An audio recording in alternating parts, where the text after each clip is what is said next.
Welcome back to the Coach Dad podcast, where we talk faith, family, and the mindset it takes to raise champions on and off the field. I'm your host, Mama Rush, and I'm glad you're here. Today is so special. One of our sons is home from Oregon. We're pulling back the curtain on D1 life, the ups, the downs, the school load, and how family and faith keep you grounded. Let's get into it. Hey, Coach Dad. How goes it? How goes it? Hey, Elijah. What's going on? All right. So the house is full again. How do I know this? Because I have been cooking and cleaning the dishes the entire weekend. And we had our other son, Cruz, here, but he had to go back because of a test that he had to take. And so, unfortunately, we're down one, but still a full house with the two littles and Elijah and Mia. And Yeah, it's been full. Well, without further ado, we're just going to jump right into the questions here. Give us both sides of D1. One moment that reminded you why you love this game and one that tested you this semester. What did each moment teach you? I think one that reminded me that I love the game, like we had a moment in practice, like game on the line situation, our offense, they were like on our like 1 or 2 yard line. They had the twos in versus I believe it was the ones, and someone needed to make a play. I happened to split through one of the gaps and I helped make a play, and it was just like more confirmation for me because I'll kind of dive into a little bit of the second part. Like I feel like this whole season has tested like my whole mindset as far as being D1 because it's always one thing to be at the top leading the pack, but then having to come into a place where you like honestly look at yourself and you have people who are in front of you who are genuinely better, and you have to learn how to learn from the back, learn from getting mental reps and learning from others to learn how to really make an impact on the game at the D1 level. So I feel like that was a piece that I got challenged with the past 2 years I've been in Oregon. And that moment that I shared that I had, where I like helped made that play, it just like confirmed for me that I haven't lost who I was, and even though I am patiently waiting my turn, that I still have that impact that I had from the beginning. I love that perspective. We've been talking about that a lot here on the podcast. So that just blesses my heart to hear you say that. now let's hear the challenge. What was the challenge? What was the challenge? The challenge part, I think the challenge part is just like exactly that, remaining patient and not losing yourself, because it's easy like when you're in the back to your mind starts speaking to you, telling you that you're not meant to be in the spotlight. You're not meant for the to be in the place where you're at, because obviously it's a blessing to be where we're at the D1, especially being at Oregon. It's a blessing to be there, and waiting in the back, like your mind will start to tell you that you're not worthy of that. And I think that the past 2 years I struggle with that, and like the moment where I said like I made that play, and there have been other instances where it's happened, but that's just one I can recall that really just like reminded me like I'm meant to be here and I've been brought here for a reason. Like I'm meant for this moment. And so, as you know, having a moment of perspective, when you're in a top 10 program, it's top 10 in the nation, and you got two guys in front of you that's among the top in the Big Ten or among the top of the nation in their productivity and what they do, that could be challenging. And to have the patience and understand that sometimes you're just going to have to wait your turn. And what do you do during the waiting time? Are you getting better or are you being bitter? I think honestly the best thing about being in a place like Oregon is growth is always emphasized. Like on the coaches, on the staff, even on our head coach, like you have to be growing constantly. Like it's a realistic expectation. And so for me, I understand like how like I'll say for me, like it's always been important to be someone that grows. That's something that I value in growth and being developed. So I don't think it was like a matter of question like what I was gonna do in that instance. It was just like having my mindset sharpened and focused on not losing myself while waiting my turn. It's really just like the growth aspect. You really got to just like focus on that and focus on what you can improve and not focus on what you lack. Like, is what you can do better. So, just a quick question. What have we been able to share with you that has helped you through this journey, this up and down of going through being at a Power Four top 10 program? You said what you have done? Meaning, as parents, what have we been able to share with you or to equip you with to help you to navigate this? I say definitely something I know I kind of hinted at mom like before I came here, and I don't know if she told you. I don't know. I didn't get into the details of it, but definitely just like reinforcing the value of this podcast. It even helped me out. Like there was a specific one that episode that you guys had talking about. It was talking about the storm, and something that really resonated with me and helped me walk into like the prior weeks was it was talking about before any media coaches or anyone had an opinion on who you were or anything that tried to downplay you, who did God say you were? And I felt like for me that was something that I really like resonated with and had to like sit with to like obviously like I was alluding to like I was talking about earlier, like sitting behind like it can attack your like confidence and like your mental. And I felt like that specific like little word for me resonated with me because it helped like remember who I am in Christ for one, and two, who God already said I was and who He's built me up to be. No matter how long that you're waiting and sitting in the back, like it doesn't really matter because like what God has for you, He's still gonna build you to get where He needs you to go, regardless. So I felt like that was a piece that really helped me out as far as what you guys have been able to put out and I took. Okay. Okay. So let me piggyback off that a little bit. So, how has your faith shaped your journey?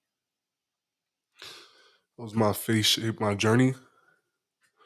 I think there's some like I've always I think that definitely like you, like my dad, like he obviously like instilled in me is that no matter what obstacles you face or like what's in front of you, like God already has a plan for you and there's nothing that can stop it except for you. So no matter like what's happening in front of you, what's happening around you, it can't stop what the destination that God is bringing you to. It might try and like make it seem like it might like the enemy might speak in your mind to build it up to something that is bigger than it is. But no matter what happens, like God is gonna get you on the other side of that. And something that definitely was something that helped me out was there's only one way and it's through it. There's no way around it, and there's only to go through it. So I feel like as far as faith, that's something that I've really leaned on and that's helped me. You know, I'm glad you used that scripture because you know, the scripture he's referencing, as I shared with him, yea, though I walk through the valley of the shadow of death, I will fear no evil, for thou art with me. And the key piece is through. The only way through is through. There's no going around it. There's no running away from it. But when you understand the original context of what was written, that that word for going through the valley was more of a marching instruction of when I walk boldly into the valley, I will fear no evil because He's with me and His rod and His staff it comforts me. So what I talk to them about is walking boldly into the storm, boldly into the valley, boldly into those dark places, those scary places, knowing that God is with you and He's already shaped what your future is. He says, "For I knew you before I formed you in your mother's womb." All those things mean something when you're talking about your future.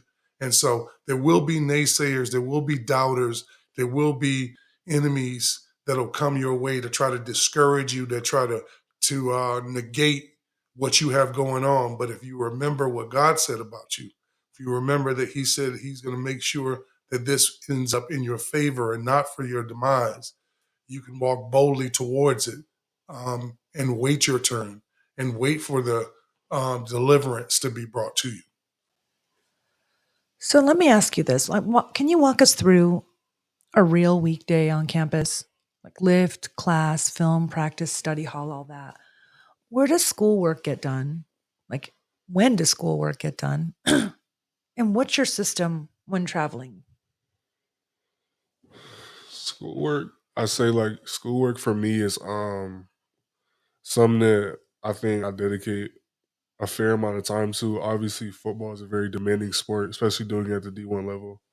I think academics, like it takes like going late nights, staying overtime with tutors. Like I remember, like even this last week, like I got in with a tutor like on Sunday when our like academic building isn't open, but he just like fit me in the schedule. So I just say like as far as the rest, like you have football takes care of first thing in the day. Like they have schedule that you knock out in the morning, and then you have your academic window. For me, that's like my time to get some food, and then class, and then do all that stuff later. Depend on it, like obviously come back from meetings, and then whatever schoolwork and free time that I have to myself, I take advantage of, and then make sure I connect with my people at the end of the day, just to end the night off right. So, what time does your day start and when does it end? I say my day starts like at like 5:30 in the morning. Like that's when I'm getting out of bed, and I'm probably leaving like at like 5:40 ish in the morning. Be there by like 6. There's like breakfast meetings. That's all like from I don't know like 7 to 11. And then what time do you What get time home is in your, the evening? yeah, what time's your Get day home end? in the evening. Like I'll get home in the evening. Depends on some days, but maybe like at like a 7 o'clock, 8 o'clock, depending if there's meetings or not. If there's days of meetings, I'll get home by like 5 or So you're looking 6. like 14-hour days Pretty usually. much every day. Okay. Well, I mean, it gives a good perspective because we do have a lot of listeners that who have kids that are going to be going to the next level and maybe even some student athletes themselves. It's nice for them to see a little snapshot of what that might look like. So if you have a younger athlete that aspires to go to the next level, do you have any advice that you would give to them? I'll say like, and this is going to kind of go back to me waiting my turn because I know everyone's journey for high school, definitely college is different and it varies for other people. Some people you'll have like a guy, especially like in this newer college football, like you have a lot of freshman All Americans, a lot of guys who are hitting the scene, hitting the ground running. The reality is that's not going to end up being everybody. Everyone's not going to get that. So I think a valuable lesson I learned getting there is a like Coach my D coordinator, Coach Laporte. He has a saying. It's called everyone has ice cream in their hand. Like you have like a cone of ice cream. While you're looking at someone else's ice cream, yours is melting. Basically, what that means is while you're looking at someone else, like wondering why can't I have that? What's wrong with me? You're losing your opportunity to get better and improve your situation and focus on what you need to get better instead of focusing on what they're doing. So while you're looking at someone else, you're losing time to capitalize on yourself. Meaning, like that's like what he's saying. Your ice cream is melting. Your clock is running out. Because something they always talk about is when that ball goes flat, like they're gonna only have the film that you put on tape. And so if you're not working behind the scenes to get yourself where you want to be, you comparing yourself to anyone else is not going to help you whatsoever. That can be a nice tool to help measure yourself, but honestly, it's more about you focusing on what you have to do based on what you see. You got to do a real honest assessment of what you need. So, you versus you, basically. Yeah, you versus you. All right, let's do some just very quick rapid fire questions. Okay. Best away game, the best away game environment this year. Penn State, without a doubt. Why? Fans are really passionate, which like you want that for every college place. That was a really passionate fan base, and it was just a good game, like close game, and to win it at the end like that versus a at the time was a top 25 opponent. Like that's the college. That's like what you live for in college football. So that was definitely the best environment. Okay, and then tell me a class that surprised you in a good way. You said a what? A class that surprised you in a good way. Class that surprised me in a good way. Yeah, like a class that you really liked and you didn't think you'd like. I would say I had like a cinema class, which I didn't really think I was gonna like that. Like my sister, she like is really passionate about stuff like that. He's I really wasn't, but like when I got into class, I kind of seen some old films. It was something that was pretty cool, like cool to see and pique my interest a little bit. He's talking about Mia and her classic film love of classic films. All right, last question. One teammate who sharpened you. So I would say, like, I don't want to say it's cliche, but my brother, like my teammate, he definitely sharpens me every day, just like having my mindset right for practice. And You're talking about your brother Cruz. yeah, my brother Cruz. And then just the position room, like the position room I'm in, like all the guys I'm around every day, like just seeing how they attack their days helps me like measure how I can fix mine, what can I can improve, what can I take out. And then just the brotherhood that's in there, like in my position room, like everyone wants to see you succeed, like everyone wants the best for you. But in football, especially being on a team like that, they're competing against you. So like being able to compete and also have a brotherhood, like you get to sharpen each other, like get each other better while trying to compete for the spot, but also like have that brotherhood outside of that where like I can talk to you about like my regular life, like we can go hang out on some like brother stuff. Like that's something that is definitely like sharpened and helped me just like my mental health, just being able to lean on my teammates like that. I think that's wonderful. That makes me feel very happy as a mom that you're in a place that's so supportive. Did you have any other thoughts, Coach Dad? No, I'm just excited to hear his perspective and for him to contribute to the podcast today. I think that any young athlete hearing from him understands just the volume that you have to prepare yourself for to be on that level, the maturity, the patience, the faith that it takes to get on that level. And because everybody has aspirations to be on that level, but you really don't understand the cost of being on that level. Because in his situation, he went as a 5-star, but he's surrounded by 5-stars, and he's surrounded by guys who are NFL bound. And now, how do you begin to fit in? How do you begin to become one of them? And how do you begin to prepare yourself so when your opportunity comes, that you can take advantage? And so I'm just excited to hear that from him today. Do you have any final thoughts, Elijah? No, I enjoy listening to this podcast, and I hope like everyone really takes like what's being said into consideration. Because I mean, it helped me get me where I'm at, so definitely isn't bad advice, I would say. That wraps up today's episode of the Coach Dad podcast. If this conversation gave you something to think about, share it with a friend, teammate, or parent who needs it. You can find past episodes and resources at podpage.com/coach-dad. That's dad with 3 Ds. And remember, dedication fuels you, discipline shapes you, and development carries you. Be sure to like, subscribe, and leave a comment wherever you're listening. We'll see you next time. Bye for now.